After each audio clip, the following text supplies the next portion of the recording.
These students are watching a film made decades before they were born, a unique look at early 20th century college life at the University of Oregon. The silent movie, Ed's Coed, was the first full-length student production in the history of the United States, and tonight it will come full circle.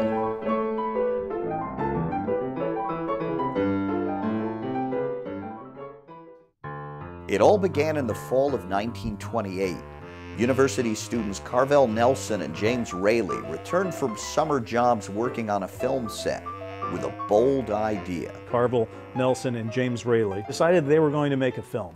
Now, they had no experience making a film, and there's no reason to believe that they would be able to do that. With complete confidence in their ability to do something they knew nothing about, they were able to put things together. So they wrote to Cecil B. DeMille, innocent as they could possibly be. You know, they wrote to the greatest director of the time and said, "Can you give us some tips on making a movie?" DeMille was intrigued by the two young filmmakers' nerve. Curious to see what they could do, DeMille lent a camera and his personal cinematographer, James McBride. On his side of it, were more than friendly to give advice and such, because no students in the United States had ever tried to make a film.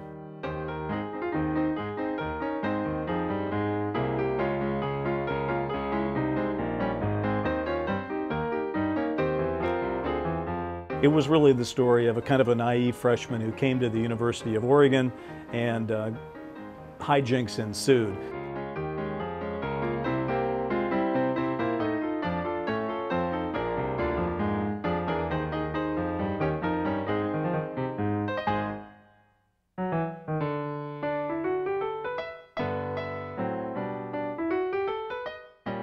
He tangles up with some fraternity boys and some sorority girls who are not as nice as they ought to be.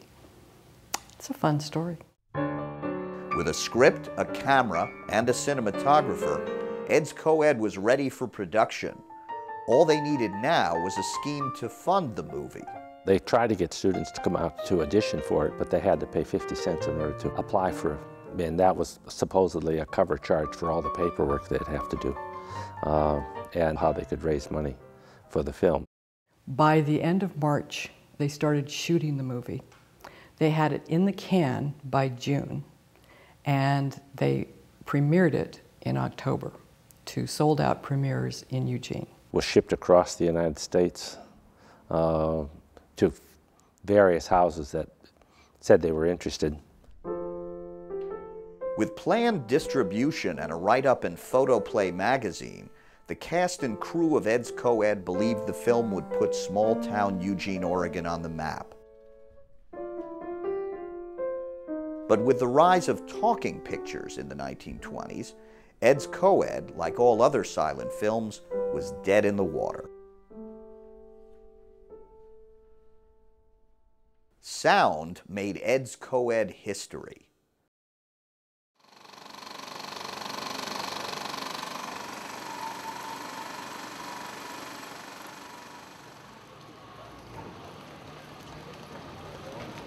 Three years ago, Duncan MacDonald got an intriguing phone call. MacDonald, a former journalism dean at the University of Oregon, has taught well over 10,000 students. One of them, now a Hollywood executive, called him with an audacious proposal to bring Ed's Coed back to life in a new movie. I think all our days began either turning on the TV or... We originally called our film Ed's Coed as well, and came to the conclusion that that was confusing people because it made them wonder whether we were shooting a remake of film Ed's Coed, which we are definitely not doing. We are telling the comedic, behind-the-scenes story, if you will, about what happened to make Ed's Coed. What we fell in love with about Ed's Coed was simply the spirit of just saying we can make a film even if we don't know exactly what we're doing and we don't have the right equipment to do it. So we came up with the title, Let's Do It. So we thought Let's Do It seemed to capture the spirit of filmmaking. When the word got out that I was retiring, or at least slowing down, he called me and said, "Hey, you know, we got this little project going, and would you like to get involved?" And it seemed like a nice thing to do. You know, I've told students over the years that it's really important to take advantage of serendipity when it kind of comes around the corner. Our goal in terms of making Let's Do It is to make it a very special moment for the University of Oregon that is shot at the University of Oregon, that uses some of the original locations and actually ties the whole thing together. So we've enlisted people like Duncan McDonald to help us as one of the producers on the film, to make sure that we're doing things the way that we ought to be doing, and because we want his input. As an executive producer, I've got a primary role in frankly finding all the money from investors. These independent films basically require quite an act of faith. So Let's Do It, hopefully might even be financed by Oregonians. Strange to think, but the new version of Ed's Coed is having more trouble getting financed than its predecessor. Will one long shot follow another?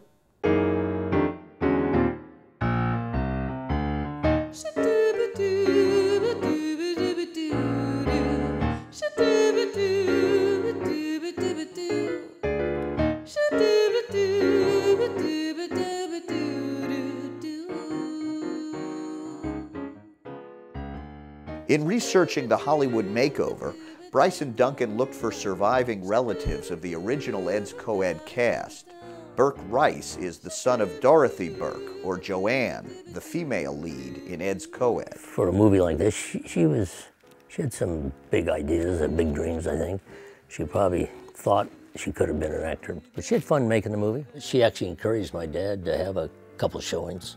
So, yeah, I think you got to say she was proud of it.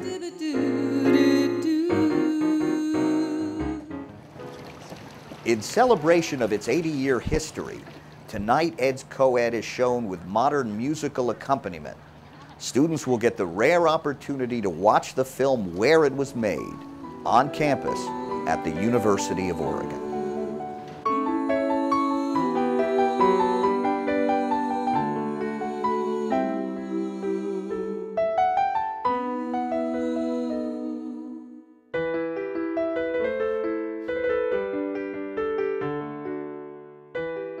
The idea is to just make Let's Do It be a film that we're all very proud about, that helps us remember that moment of filmmaking history. They did it, all the way from the actors to the producers. They made it work. I think it is very fitting that former student would seize on this early product and in wanting to tell the story, also want to give some honor to the history of what was done. I mean, after all, this really was the very first full-length student film ever made. The marvelous thing is that they capture the spirit of the time. They show the innovation of the students, their willingness without a film class on campus to go out and start doing something on their own initiative. Movies were brand new, and a number of students got together and thought, why can't we do this? Ed's Coed. It's one of those Zen moments when you look at Johnson Hall and you realize the thousands of students who have gone through that building for 130 some years. And the building stands, but it's filled with everybody's memories.